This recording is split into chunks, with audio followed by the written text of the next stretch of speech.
Siit siis läksid teele need ristisõdalaste laevad, kes tulid Eestit röövima ja vallutama.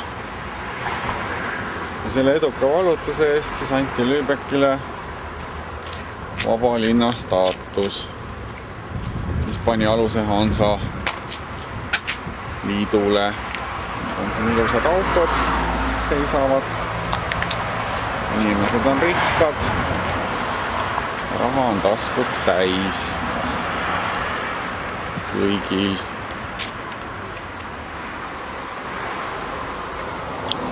See on siis Lübeck.